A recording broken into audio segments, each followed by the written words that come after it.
o nosso objetivo, depois de introduzir a definição de derivada, é de achar uma maneira de calcular integrais sem recorrer à definição, na verdade. A definição vai permitir que a gente desenvolva algumas técnicas, e essas são as técnicas que nós vamos usar daí para calcular efetivamente, né? Mas antes de a gente chegar nessas técnicas, nós vamos ter que fazer primeiro umas propriedades básicas, e a partir dessas propriedades básicas, nós vamos, então, provar o teorema fundamental do cálculo, que é o que liga a derivada à integral, né? E que, de fato, vai ser a origem da técnica fundamental de resolver a integração, que é calcular a antiderivada, que é dar um passo atrás, procurar uma função cuja derivada é a função dada. Essa vai ser a técnica fundamental. Então, na verdade, nós aprendemos a derivar muitas funções, na medida em que a gente sabe, dada uma função, achar uma função cuja derivada é a função dada, a gente resolveu a integral. Mas isso vem do teorema fundamental do cálculo. E para chegar no teorema fundamental do cálculo, nós precisamos de algumas propriedades da integral.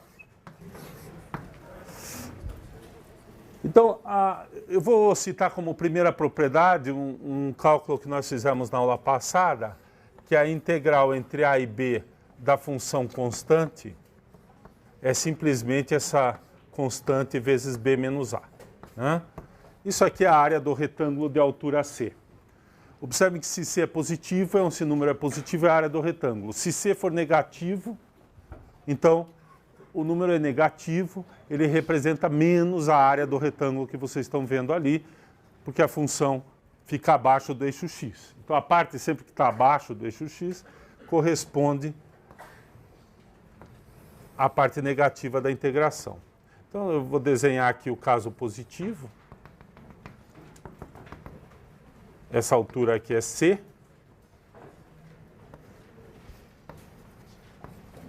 E o que a gente calcula ali é, basicamente, multiplicar essa altura pela largura do retângulo.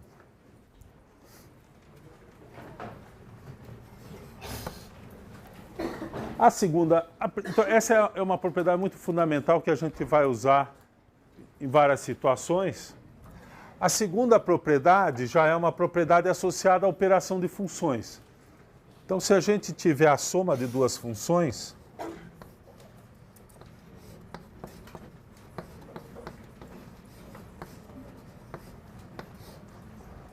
e elas, cada uma for integrável, então é verdade que a soma também é integrável, e de fato eu posso separar isso e calcular essas duas integrais separadamente e obter a integral da soma. Então a soma das integrais, a integral da soma de duas funções é dada pela integral da soma, pela soma das integrais. Também é verdade, depois eu vou comentar um pouco como que a gente mostra essa propriedade, mas é bem simples, que se a gente integrar uma função multiplicada por uma constante, então assim como na derivação, essa constante pode ser colocada do lado de fora da operação de integração.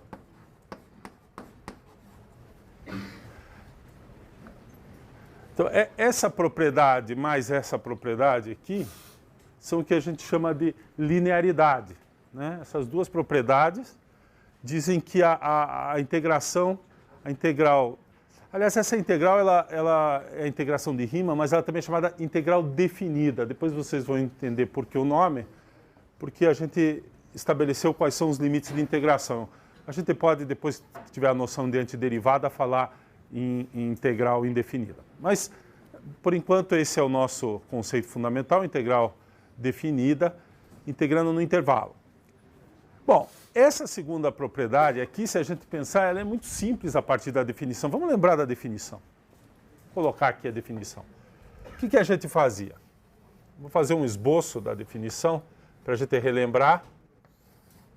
Basicamente, quando a gente integrava entre dois pontos uma função, o que a gente fazia era dividir esse intervalo em subintervalos, né? Esse aqui seria o x0, x1, etc. xk é o b. E a gente o que fazia era definir, então, os subintervalos de comprimento b menos a sobre k. K era um número positivo, maior do que ou igual a 1, inteiro. Né? Dado esse K, subdivide o intervalo, aí a gente escolhia um ponto aqui dentro, que pode ser um ponto qualquer nesses intervalos, e a partir desses pontos a gente construía esses retângulos e somava áreas desses retângulos. Então, basicamente, o que a gente fazia era somar, e de 1 até k, f do xi estrela, que é esse ponto aqui, então, no intervalo que vai de xi menos 1 até xi, a gente pega esse ponto,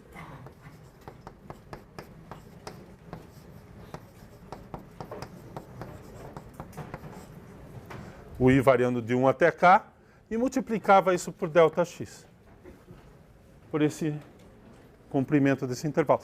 Então, cada produto desse essa largura é ΔX e essa altura é f de xi, então a gente calcula a área desses retângulos, e aí soma as áreas desses retângulos verticais que estão aparecendo aqui.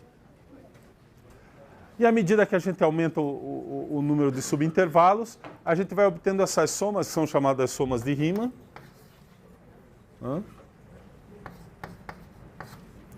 Essa escolha... Acho que o K estava embaixo, desculpe. Essa escolha estrela, que corresponde a esse K pontos aqui, um em cada subintervalo, determinava uma dessas somas, dado o K e essa escolha, determina uma dessas somas. E a integral, para ela existir, a gente teria que garantir que esse limite não depende dessa escolha, existe. Então, ele é o limite quando o K tende a infinito do SK.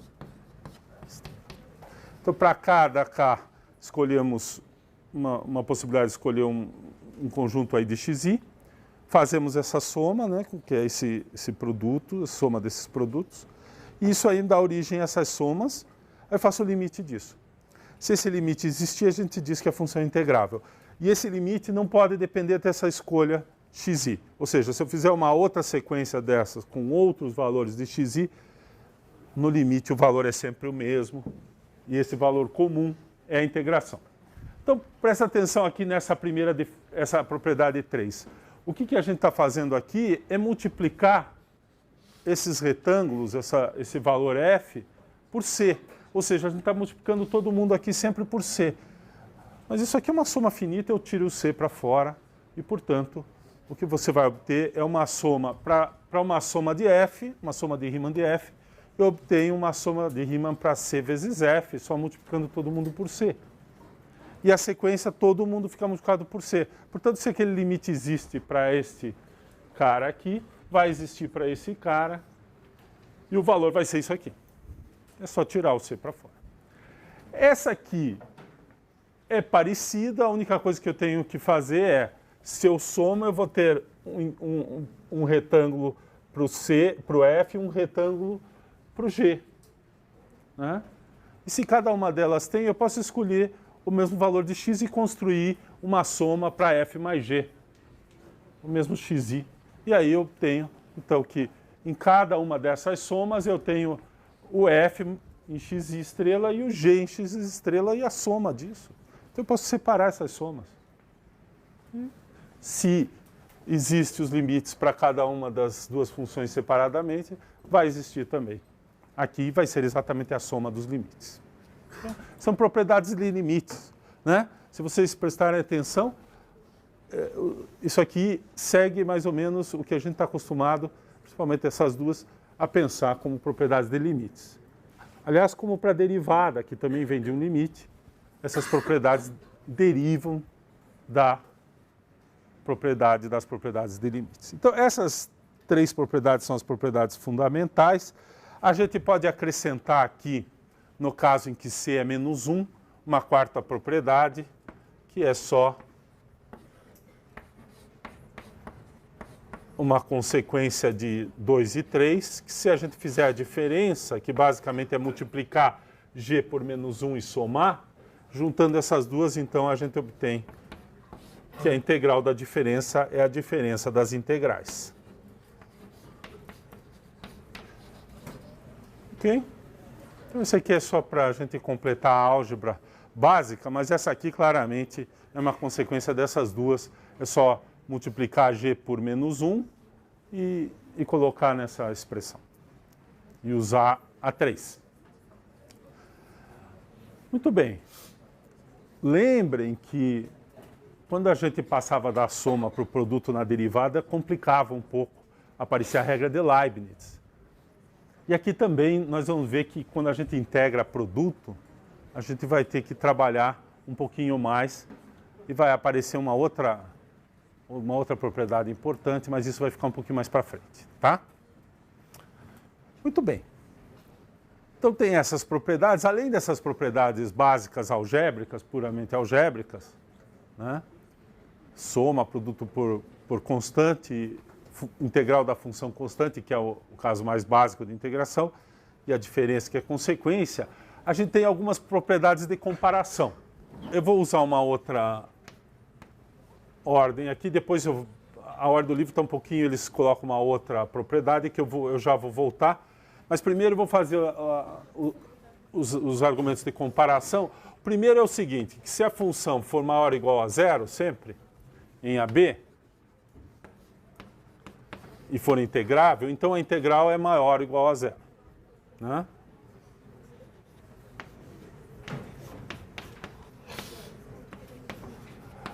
Esse aqui, novamente, se você olha essa expressão, né, sempre olhem a definição, a gente usa a definição. Se todos os f de xi são maior ou iguais a zero, o ΔX é o comprimento do intervalo, é B menos A, então, isso aqui não tem jeito de não ser maior ou igual a zero, porque cada termo aqui é maior ou igual a zero. Tá? Cada termo é maior ou igual a zero. Usando essa propriedade, a gente pode provar que se f de x for maior ou igual que g de x, é só fazer a diferença, né? Em AB. Então, a integral de f de x é maior do que a integral de g. Maior ou igual. A gente pode provar isso diretamente. Pode provar isso diretamente ou usar a anterior usando a diferença, né?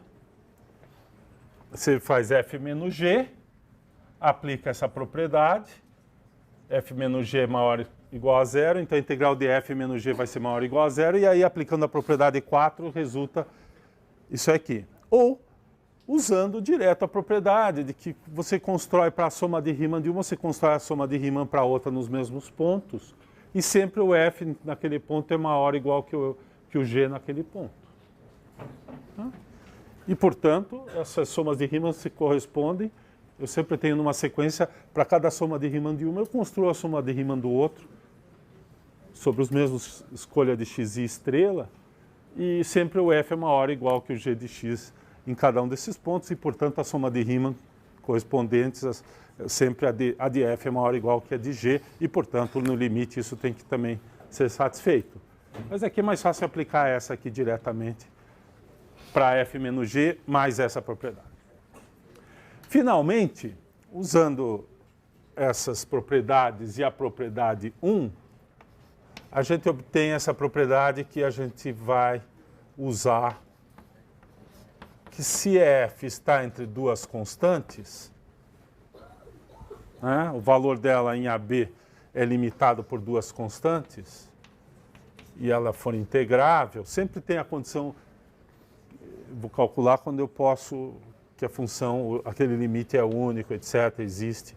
Então a integral da f vai ficar entre dois valores, e aqui eu uso esta propriedade, né? E a propriedade 1. Então do lado de cá vai ficar m vezes b menos a, que é a integração da constante m, e do lado de cá fica o m grande vezes b menos a. Ou seja, o desenho dessa figura é relativamente simples, é algo assim. Eu tenho a minha função nesses dois, entre esse intervalo. Esse aqui é o maior valor, esse aqui, vamos fazer uma coisa um pouquinho diferente, fazer assim. Esse aqui é o menor valor, vamos chamar esse menor valor de m, o maior valor de m grande. E, portanto, o que ele me diz é o seguinte, que a área, deixa eu pegar o giz colorido, que a área que eu quero, que é essa área aqui, essa é a área que eu quero.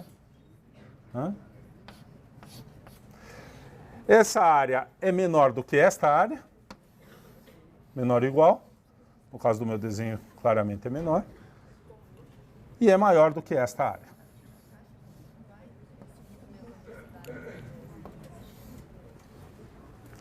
Eu tenho essa área do retângulo maior, que é justamente pegando o maior valor possível, no caso ali, mas podia ser um valor maior do que qualquer valor de f, mas eu peguei o maior valor de f, que é uma boa estimativa, e peguei o menor valor de f para m pequeno. Então, esta área aqui está entre esta de fora e esta por baixo aqui. Esse é o conteúdo geométrico disso aqui. Então, essas 7 propriedades básicas, essa aqui são de álgebra simples, e essas 3 são propriedades de comparação que vão nos ajudar a caminhar na construção de técnica para calcular efetivamente a integral de uma função, sem ter que recorrer cada vez a uma construção de limite, que é uma coisa que vocês sabem e eu reconheço, é chato. Né? É chato calcular limite na raça ali. Então a gente não faz isso, a gente evita o máximo possível, mas a definição nos leva a essas propriedades bem básicas e bem intuitivas, até certo ponto. Ali a álgebra precisa pensar um pouquinho, mas essas aqui claramente são propriedades muito intuitivas de comparação. Né? Ok? Para a gente avançar um pouquinho mais, eu vou comentar 2 outras propriedades, vou chamar de 7 e 8 e 9, que são essas aqui. A primeira é que se você... Aqui nós vamos usar um pouco... É uma notação, mas ela é importante, porque ela vai nos ajudar quando a gente fizer algumas construções, que é a seguinte ideia. A propriedade 8, ela está relacionada com o seguinte. Eu tenho a integral de a até b de f, mas em certas situações, nós vamos ver, por exemplo, quando a gente faz substituição de variável, algumas técnicas, pode ser que a gente sempre está pensando que o a é menor que b. Que a gente está integrando daqui para lá, variável x está crescendo de a para b. Mas pode ser que, de fato, numa certa construção de integral, numa certa situação, o b de fato não é maior. E a gente aí quer inverter a ordem. Quando a gente inverte a ordem, é mais ou menos claro que vai acontecer isso aqui. Independentemente se A é maior do que B ou B menor do que A, essa propriedade vale. Vamos entender o que está escrito aqui. O que está acontecendo? Esse símbolo, em geral a gente trabalha com esse número menor do que aquele, porque essa é a ordem que a gente faz. O segmento ΔX é B menos A sobre K. K é número positivo, B maior do que A, aquele número é positivo, é o comprimento do intervalo. Mas se B for menor do que A, né? E eu quiser escrever nessa forma, eu ainda posso escrever isso trocando sinal, indicando o quê? Que na verdade o ΔX lá fica A menos B nessa expressão.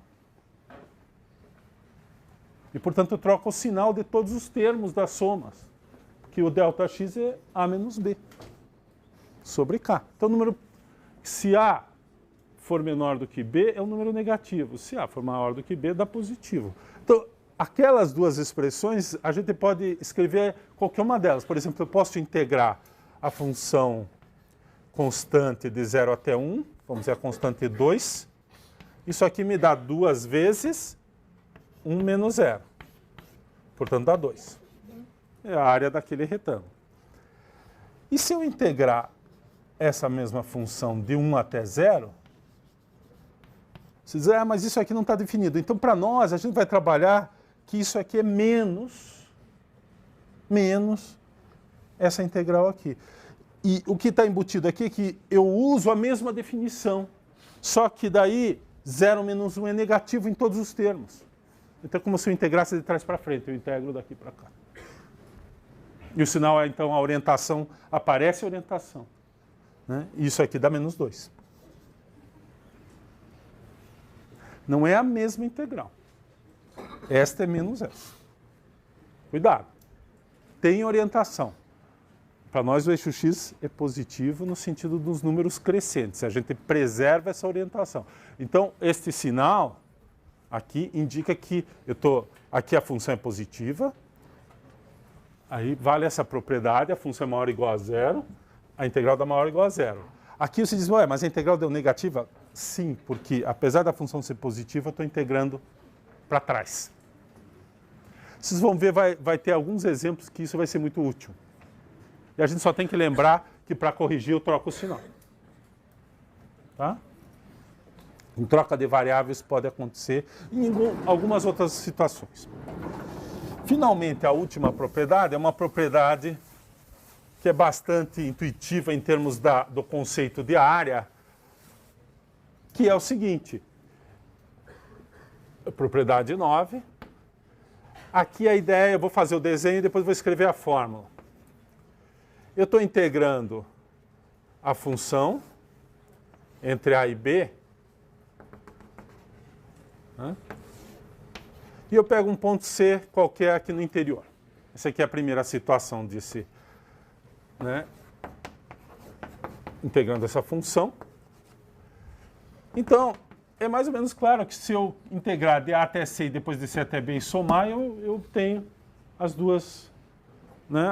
A soma desses dois valores vai ser a integral total, que é essa propriedade que eu vou escrever aqui.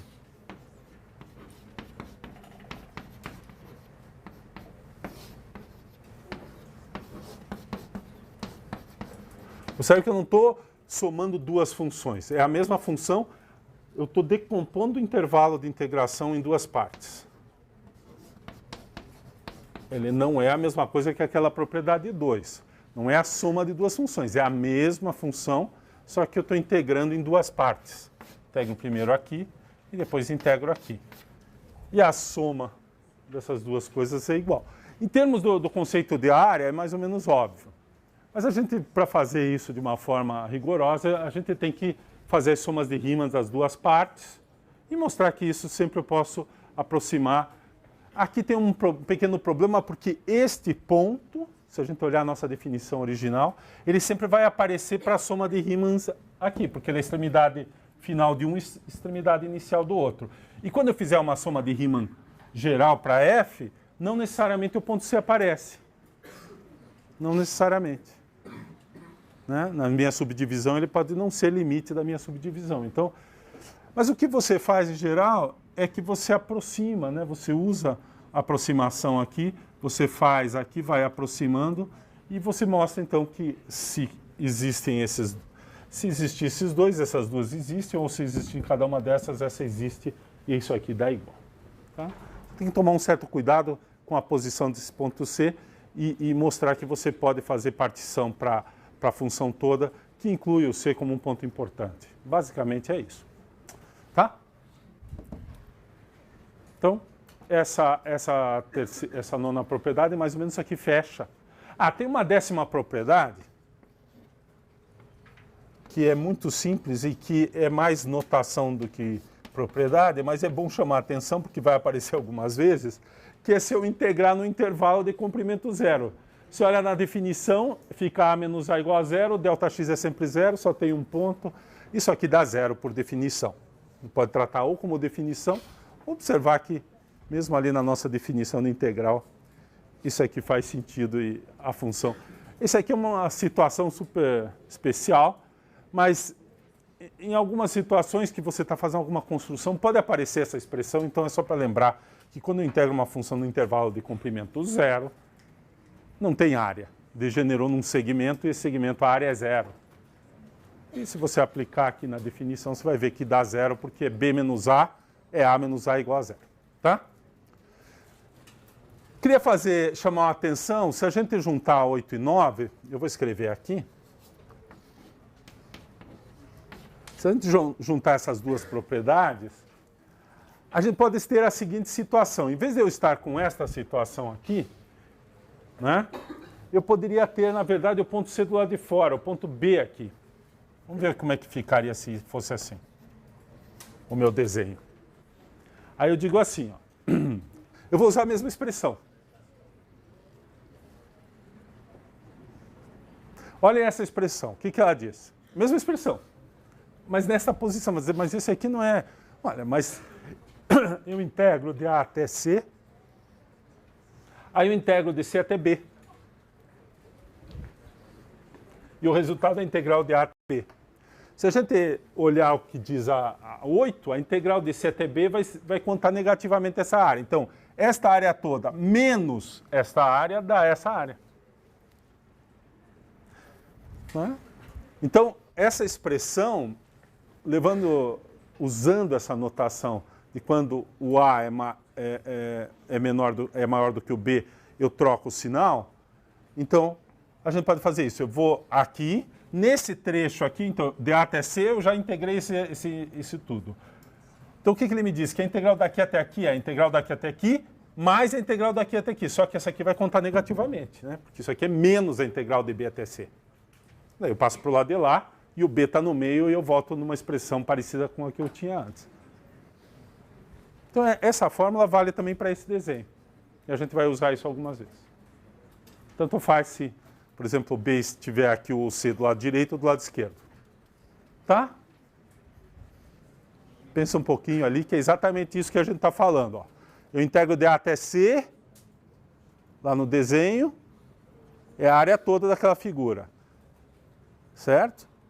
E depois eu subtraio a integral, a área que vai de B a C, que é a integral de C a B, que é para trás, então conta negativamente. Naquele desenho, como está ali, que a função é sempre positiva e, portanto, os números aqui são as áreas, efetivamente. Né? Nossa definição de área.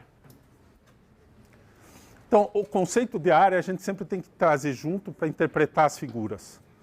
Mas tomem cuidado que integral pode ser negativa, o que representa, pode ser duas coisas que estão acontecendo numa integral negativa. Ou a função é negativa, na maior parte do trecho, ou eu estou integrando uma função positiva de trás para frente. Isso vai aparecer nos números que aparecem ali, no intervalo de integração. Ok? Então, essa expressão 8 mais 9 justifica essa expressão também para aquela situação, aquela geometria ali. O 9 original. Então, o 9, na verdade, é uma expressão que vale sempre, onde A, B e C são pontos na reta. Uma sequência de pontos, que pode estar em qualquer ordem, sempre dá certo essa conta. Qualquer ordem. Até para trocar o A pelo B, tudo sempre vai dar certo essa conta. Integral de A até B, integral de A até C, mais a integral de C até B. Tanto faz a ordem desses pontos aqui, desde que você use isso aqui da forma apropriada. 8. Ok? Então agora nós estamos chegando perto de poder falar no teorema fundamental do cálculo. Nós vamos daqui a São Paulo. Então eu vou fazer o desenho aqui. Campinas. São Paulo.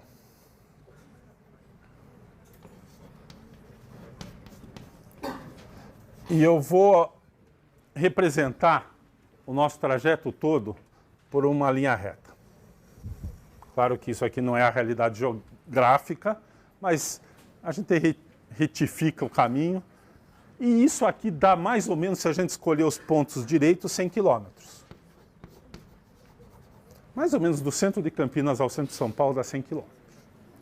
Se vocês lembrarem ali em Anguera, a saída de Campinas é perto do quilômetro 100, né? 90 e tanto, se você vier até o centro. E aquela medida é a medida da Praça da Sé.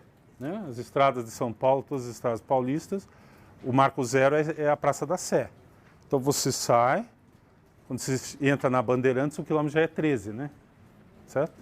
Não é mais ou menos isso? Então, é porque tem 13 quilômetros ali. E aí você vem até Campinas, se você vier até o centro de Campinas, vai dar mais ou menos 100 quilômetros.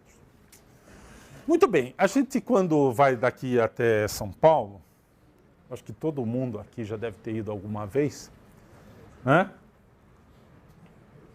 Tem pedágios, 2, e também tem alguns frango assado, né? Como é que é?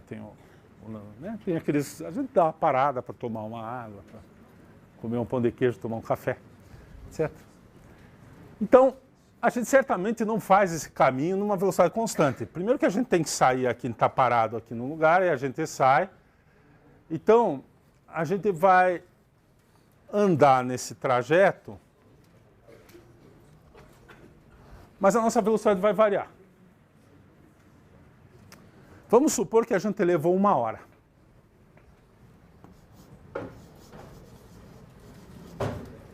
Só para trabalhar com números redondos fáceis de... Né? E que é possível, porque a velocidade na Bandeirantes é 120. Então, se você for quase o tempo todo ali a 120, sem violar a lei, você... Né, daí tem uns pedacinhos de cidade, mesmo que não tenha muito trânsito, se der sorte, 1 hora. Vamos arredondar para 1 hora. Em geral é um pouco mais na prática, mas ou muito mais, se você for até a Praça da Sé, mas vamos arredondar para 1 hora para trabalhar com esse número aqui. O que significa isso? Qual foi a velocidade média?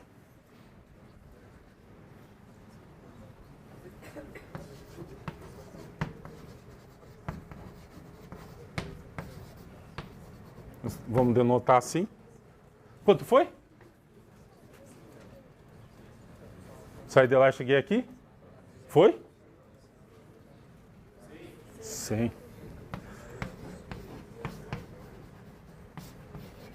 100 km por hora. Né? Então, é uma situação mais ou menos realista. Nós sabemos que na hora que entrar na marginal e depois pegar o centro para chegar na Sé, não vai ser bem possível manter esse ritmo. Muito bem. Eu vou escrever aqui, eu vou fazer um gráfico da velocidade para vocês. Vou fazer um gráfico possível. Não é exato, mas possível. Então, o gráfico da velocidade. Então, eu vou marcar o tempo em função do tempo, não em função da distância. Então, aqui vai ser o tempo. E aqui vai ser a velocidade.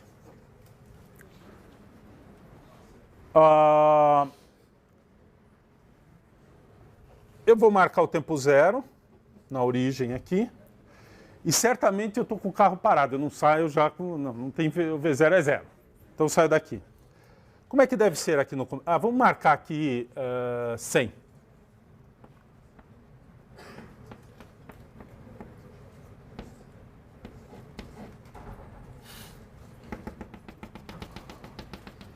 Se a velocidade fosse constante, era isso aqui, né?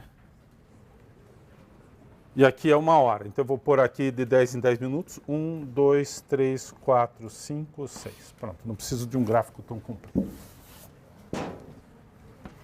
Então aqui é 10 minutos, 20, meia hora, minutos. E aqui é a velocidade em quilômetros por hora. Tá aí. Nós vamos sair do zero. Tá? Nós vamos sair do zero, o carro está parado e eu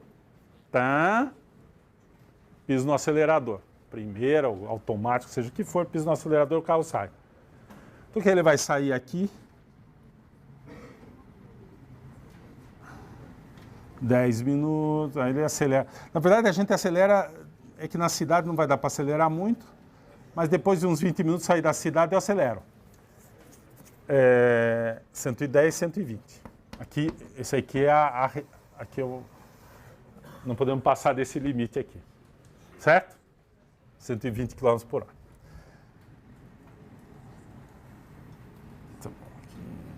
Bom, na verdade, não está muito realista isso aqui, mas mais ou menos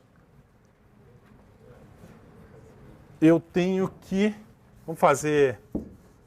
Não, vamos aumentar essa escala aqui para ficar melhor para mim. Vamos fazer 10 aqui. Fica mais fácil de eu desenhar.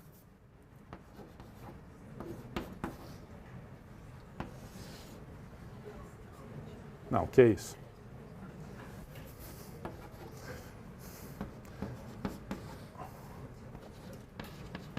Ok?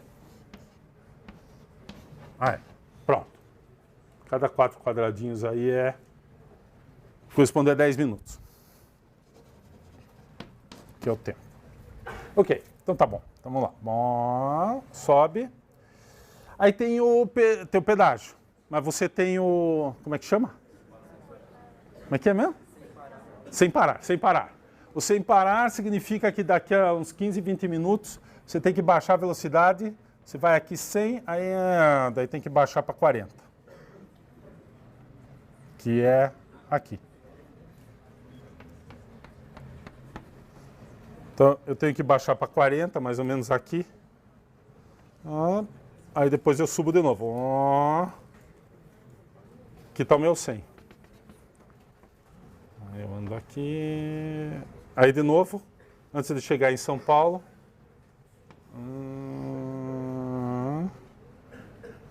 Baixar para 40. E depois...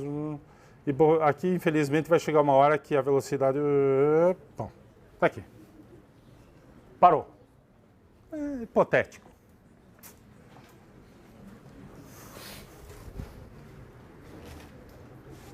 Tá. Aqui é 100. Então, se aqui é 100, o que tem que acontecer? Nesse trecho aqui, até eu cruzar o 100, eu andei a uma velocidade menor que a média.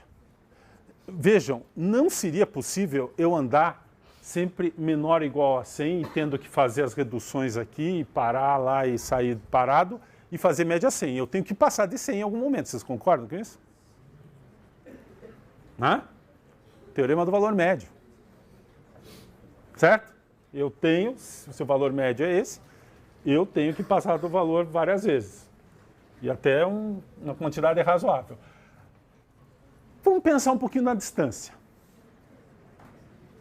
Veja, a distância não está nesse gráfico. Eu tenho o tempo e a velocidade. O que é a distância? Conceitualmente, quando você sabe velocidade e tempo, é o quê? É o produto. Velocidade vezes tempo. Então, se eu pegar um pedaço aqui que eu andei a 120, vamos supor que nesse trecho aqui fica fácil, né? Então, daqui até aqui eu andei a 120. Aí fiquei aqui, meu carro tem piloto automático, ele anda de certinho até... Aí dá uma caída aqui. Então, nesse trecho aqui, é fácil de calcular a distância percorrida. O que é? 120 vezes esse intervalo de tempo, concorda? É essa área, não é? Bom, e essa área que está aqui, né? Aqui também tem um trecho de... Né? Podemos fazer isso aqui, não demora tanto tempo para reduzir a velocidade, então, nem para acelerar, a gente pode fazer uma coisa assim, aí anda aqui também, aí dá uma... Então tem mais um trecho aqui que eu sei calcular facilmente a distância, que é, novamente, um trecho de velocidade constante. E essa área aqui me dá a distância percorrida aqui. A distância percorrida aqui. Mas se a gente pensar em cada trecho desse aqui, se a gente olhar, por exemplo, um pedacinho da velocidade aqui, né, deve ter um valor aqui que é mais ou menos a média da velocidade aqui. Então, a área aqui, se eu calcular usando essa média, essa área que está aqui é igual à área que está nesse pedaço ali, que corresponde à distância percorrida. Então, Nesses outros textos que é mais difícil, eu posso aproximar por retângulos, né? Eu escolho um valor aqui, escolho um valor aqui, escolho um valor aqui, assim, e vou fazendo uma conta meio aproximada que vai me dando, né, esses valores, até eu chegar aqui, pego um valor aqui mais ou menos, que é uma coisa que nós já fizemos, né? O que é isso que eu estou fazendo aqui? É aproximar, na verdade, essa área que está aqui embaixo por retângulos que eu sei calcular. Que é o quê? Eu estou tentando fazer aquilo ali que eu fiz ali.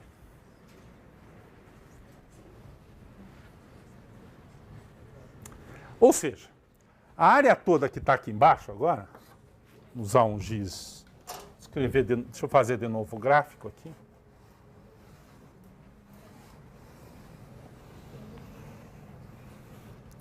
Essa área toda que está aqui,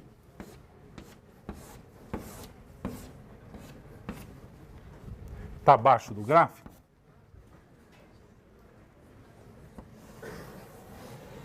e acima do eixo do tempo, pode ser representada de que forma? Pela integral da velocidade em relação ao tempo. Ou seja,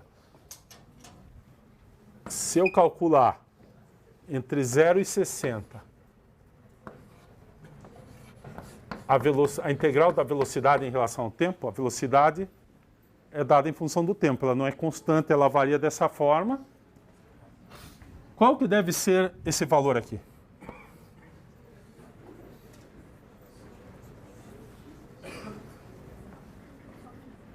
Quanto deve ser?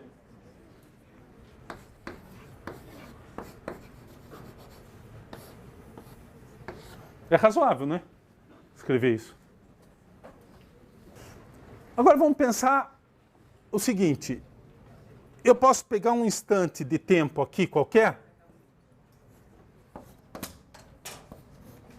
O t está variando de 0 até 60, mas eu posso pegar um instante t0 aqui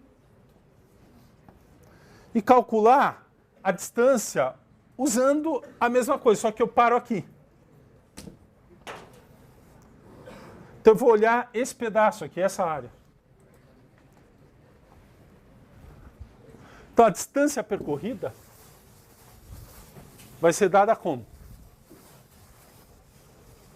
Vamos marcar a distância pela letra D. A distância percorrida até o instante t0, como é que eu posso calcular? Eu calculo aquela área até t0, ou seja, eu calculo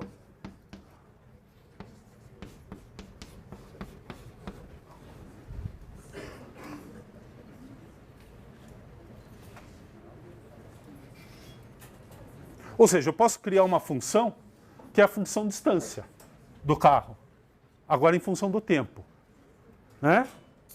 Para cada valor aqui de t0, que eu escolho nesse intervalo de 0 até 60, eu tenho a distância percorrida até um instante de 0 até t0. Aqui. Isso aqui define uma função que depende de t0. O t é a variável do fenômeno, é o tempo. O t0 eu defino uma nova variável que anda na mesma escala, mas que agora me define uma função que é obtida integrando a velocidade em relação ao tempo, entre 0 e esse valor t0. Essa é a função distância. Como que a função distância está relacionada com a velocidade exatamente? Nós já aprendemos. A velocidade é o quê? É a taxa instantânea da variação da distância, que tem um nome em matemática que se chama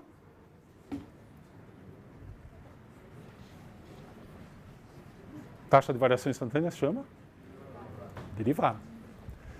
Então, se a gente define isso aqui, eu vou mudar o nome da variável, porque t0 alguém pode pensar, ah, t0 é um instante fixo. Não, o t0 pode variar. Então, vamos dar um nome para ele, chamar de S. Ele representa o tempo, ele está na mesma escala do tempo, ele representa o tempo. Agora tem cara de variável. O S, na verdade, ele percorre a mesma escala aqui, de 0 até 60, e está representando o tempo para nós também. Mas como eu já tinha variável t aqui, para não misturar as coisas, eu chamei ds essa variável. Então, ds é a distância percorrida no intervalo de tempo entre 0 e s. E nós lembramos que a velocidade, nesta escala, é a derivada. Usei d, né? Vai ficar d de ds.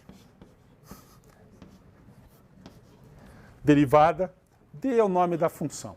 Né? Dá para não confundir com o d da derivada. Então, vamos manter assim, a distância percorrida e aqui a integral da velocidade. Só que a velocidade é a derivada da função distância. Olha, mas tem que ser esse cara aqui, né? Tem que ser essa mesma expressão. Esse v, na verdade, são a mesma função. Só que a única coisa é que eu mudei o nome da variável, mas é a mesma coisa. Quando eu calcular no instante t aqui, eu tenho que pôr o mesmo valor para s aqui e tem que ser a derivada desse cara aqui.